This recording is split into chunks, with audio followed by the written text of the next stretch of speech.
Hey mamas, this is Lyssah with Mama Wears Many Hats, and I am here to update you on my plus size pregnancy journey after infant loss and how that's going. So, get some coffee, we're just gonna chat. Hey mamas, this is Lyssah with Mama Wears Many Hats. If you're new here, this is a corner of the internet where we talk all things motherhood, especially the hard and crappy stuff, because that is what seems to follow me around lately for a while. So I had recently come on here and updated about our loss of our micro preemie, Jubilee.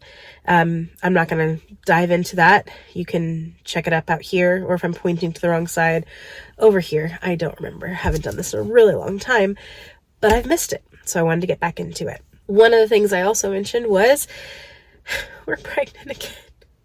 Yes, I know how that happens. I do. I promise. I really do. But if there's anything we've learned on this journey, it is that you can do everything right and stuff not go according to your plans, and you can do everything wrong and everything comes up daisies for you. That is one of those things that is ultimately in the hands of God, and I don't know how or why or what, but apparently he has a plan in this and we're okay with that. I will say, grief and pregnancy hormones, not fun at all. And I apologize if I sound horrific. It's because I'm getting over some kind of bizarre nastiness. I don't think it's the thing we don't speak of, or do we speak of it anymore? I don't even know. I've so lost track of what we talk about and what we don't talk about. But I've been down and out for the last 2 days, but I actually finally had some quiet time in the car, and I figured this is a good time to update, especially considering the last update was me saying, hey, I'm pregnant, about 6-7 weeks long, and now here I am just starting my 12th week. So I wanted to jump in, update everybody. Super long intro, sorry about that. If you're still here, you're my favorites. But yeah, so that's how we're going. For those of you who are new to the channel or just finding me, I started out my last pregnancy journey documenting my big fat plus size pregnancy, and was all about having a positive, healthy plus size pregnancy, which did not go according to plan. We've got some videos. You can kind of check them out here. And then I also have previous birth stories, because apparently one thing I'm really good at, making babies. Go figure. But I've had 2 unmedicated hospital births for my first 2 kids, full term, perfect, healthy little guys. I have had an epidural due to a non-progressing pregnant or labor that was at like 30 something hours, and they finally start Pitocin, and then blah blah blah, baby comes. That was my 3rd. Had an emergency section with my 25-weeker, and now this one. So kind of run the gamut of pregnancy experiences. I guess what I can say now, 12 weeks into this one, is this one is not like any of the ones I've had before. I have always been someone who got really, really sick really, really early. I've never been diagnosed with HG, but I have been right on the cusp, like where I was on medication and I was still throwing up multiple times a day, and was just this, like I was just able to keep functioning. And again, I've said it before, HG mamas, you have my heart. I can't even imagine being in a situation like that. But for all my pregnancies, my morning sickness has gone from about week 5 or 6 to about week 30. All day sickness, vomiting even on medicine, all that fun stuff. So with this one, I've had some nausea, but I've only thrown up like once or twice. I haven't had to take anything. I even bought some, like, because I didn't even want to, like, I'm like trying not to go back on the medicine. So I'm like, let me just see if I can do this. I've like, this pregnancy has just been very low key, like, you know, munch on crackers before you get out of bed, that kind of stuff. But I've been fine. I've been able to keep living life. And, you know, again, I'll have moments where I'm like, I just don't feel good. But other than that, it's been pretty decent, which has been nice. The normal symptoms that I've haven't had yet. One of my weird symptoms, I have a video all about weird pregnancy symptoms that I've had. And one of the ones I've had with all my kids is I get these bizarre rashes. And with my last one, they started showing up at like week 10 or week 8, like super early. I have a scar still. I don't know if you can see it on my arm from the last rash that I had with my last baby. And so far the rash has not shown up this time. So I'm like, yay, I'll take it. So that's that. I've still been able to sleep decently. I will say the weirdest symptom I've had so far with this pregnancy is ridiculous postnasal drip, which I'm positive that any of the actual becoming sick I've had has been because of that. It's like it is like just a constant postnasal nastiness. But I found out that is actually a thing in some pregnancies, which I didn't know. I didn't know it was a thing, but it is. So yeah, so this one is totally different, which is kind of weird because I already felt like I didn't know what to expect going into a pregnancy, you know, just shy of 2 years after giving birth to a micro preemie, delivering at 25 weeks, after being inpatient for 8 days with preeclampsia. Like, I don't know what to expect with this one. And that's kind of terrifying. And then for it to not act like the other ones, like I was nervous that I was going to go into my doctor's appointment on Thursday and they're going to be like, sorry, but we went in and baby is active. And in fact, they actually moved my due date back because when we had first gone in, based on my due date, I should have been due on August 12th, but based on the size of baby, they were putting my due date at August 21st, which sucked crazy because that is our daughter that we lost. That's her birthday, her actual birthday, not our due date, when she was born at 25 and 6. And I was like, well, that stinks. No, no, thank you. So then when we went in and they saw baby was actually, I was supposed to be 10 weeks, 3 days. Baby was measuring 11 weeks, 1 day based on my period date. Baby should have been 11 weeks, 5 days. So they're like, you know what, we're going to go ahead because we can really have a 3 or 4 day variance and that's totally normal. So we're going to change your due date back. And I was like, yes, finally, I don't have to see August 21st on any of our forms. That makes me so happy. And because of the type of C-section I had to have with my last child, being that it was a micro preemie, and for those of you who don't know, when you have a C-section, like when you're pregnant, your uterus expands like a balloon, right? Big uterus.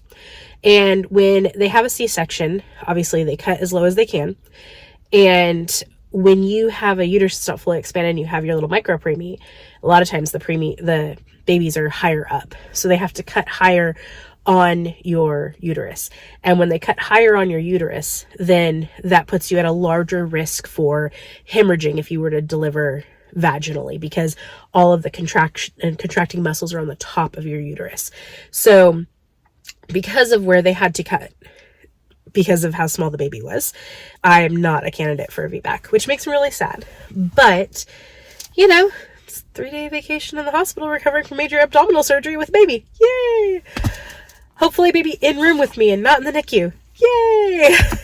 That has been an interesting thing to walk out, having those conversations with my OB, which I just want to say this for all of you mamas out there, especially from my plus size mamas, find an OB that you can work with or a midwife that you can work with, someone who's on your team.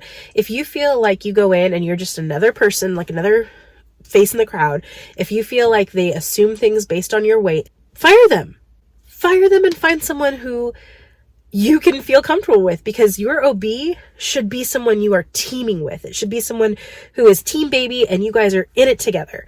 I just want to encourage you guys with that. Great places to find good OBs, especially to find ones that are, I don't use the term body positive because I am a proponent of healthy pregnancy, healthy mama, healthy baby. So I'm not trying to say like, I believe everyone should be happy with their body where they're at.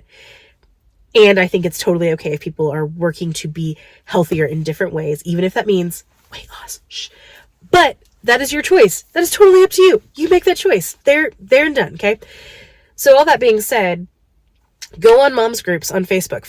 Type in your city name and then put in mom's group. And I know our local mom's group has like thousands upon thousands upon thousands of moms. And I've seen people put in there, does anyone know a plus size friendly OB? And I've been able to be like, yes, you need to see this doctor because he's amazing. It's true. I've always been plus size and he's always been amazing. He treats me like a mom and a woman, not like a plus size patient. That's my little soapbox. Me put it away, get back off it. So that's been how that's been going.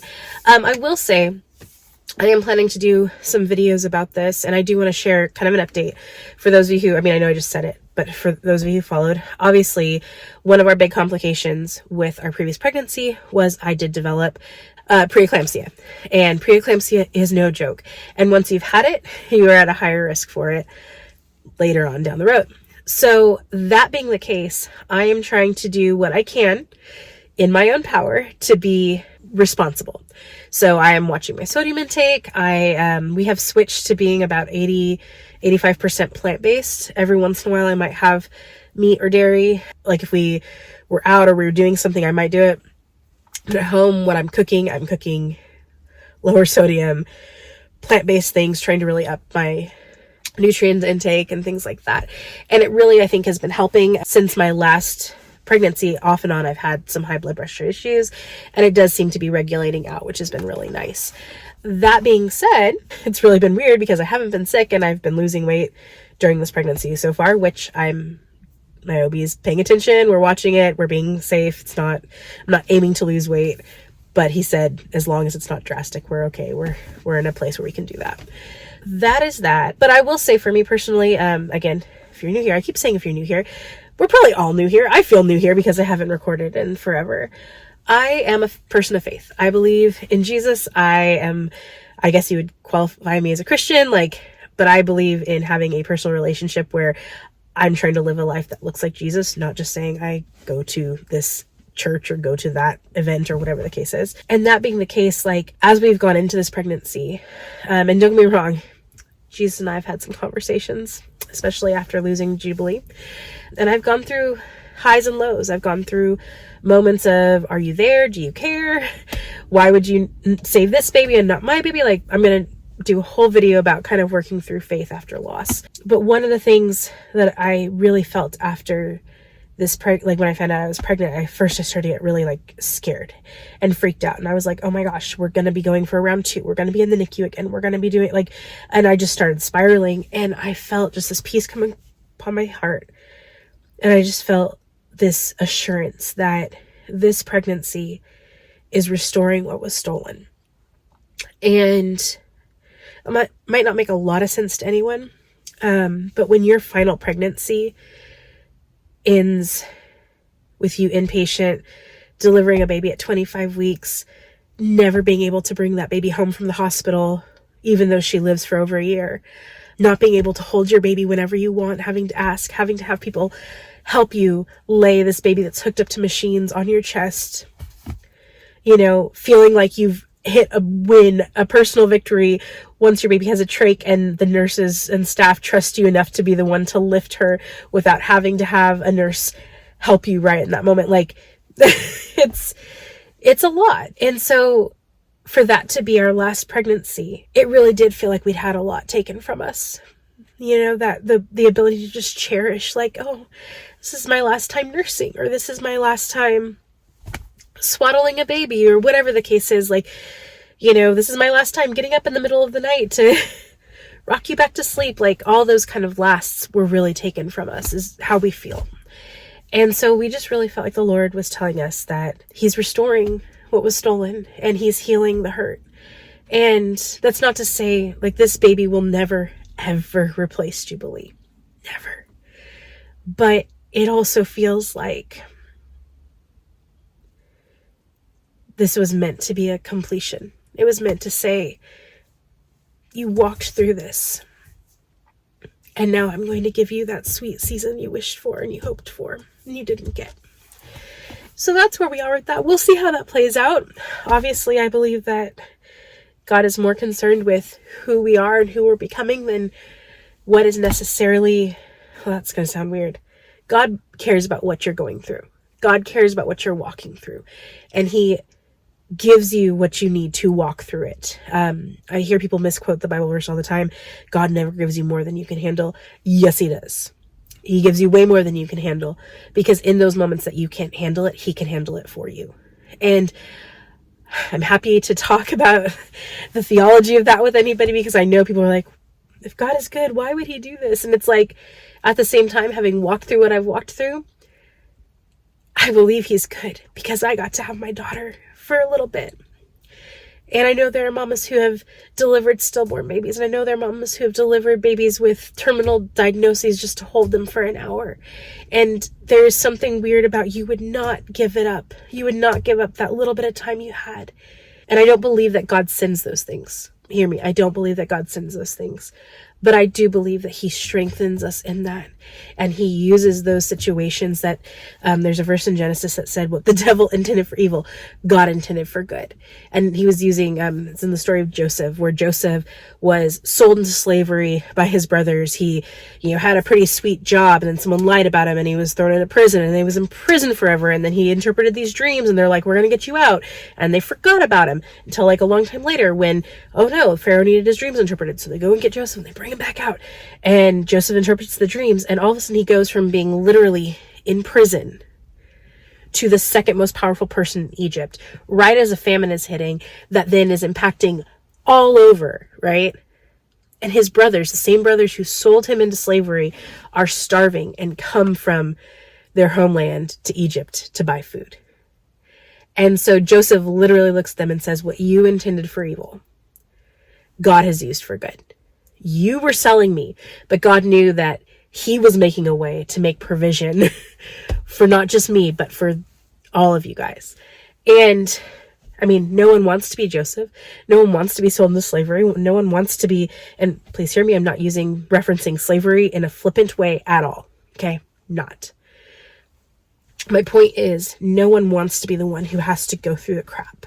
But if you can hold on through the crap on the other end, it's not just about you getting your breakthrough. It can mean breakthrough and provision for other people. And I feel like most of us in our heart can endure a lot more than we think we can when we know it's benefiting someone else down the road too. At least that's how we felt journeying through our grief. We're seeking to give purpose to our pain, not looking to find purpose in our pain because our pain sucks, but we will allow purpose to be bestowed on it and make it honoring of our daughter's memory. So this is super rambly. No one's probably still watching. If you are, you're awesome. If you're still watching, drop taquitos. Pregnancy brain. Drop taquitos in the comments and let me know that you made it to the end. So anyway, that's it. Thank you so much, mamas, for being here. I will try to start getting into more of a weekly updating rhythm here.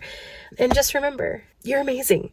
Okay? No matter what you're going through, no matter where you've been, you're amazing. And the world is so much better place because you're in it. And I just want to encourage you, whether you're a mom, a soon-to-be mom, a plus-size mom, an experienced mom, whatever the case is, if you are seeing this, you're amazing. Okay? And if you are the only person who saw this video, it was so worth the time doing it because you're amazing. And you need to hear that. And you deserve to hear that today. Okay? So, glad you're here. If you haven't already, comment, like, subscribe, all that algorithm crap that I really don't care about because I'm not a big channel. Just doing this for fun. So, that's it. Love you all. And I will be back to give you a week 13 update and hopefully talk about baby's gender because we're finding that out early this time. Yeah. All right.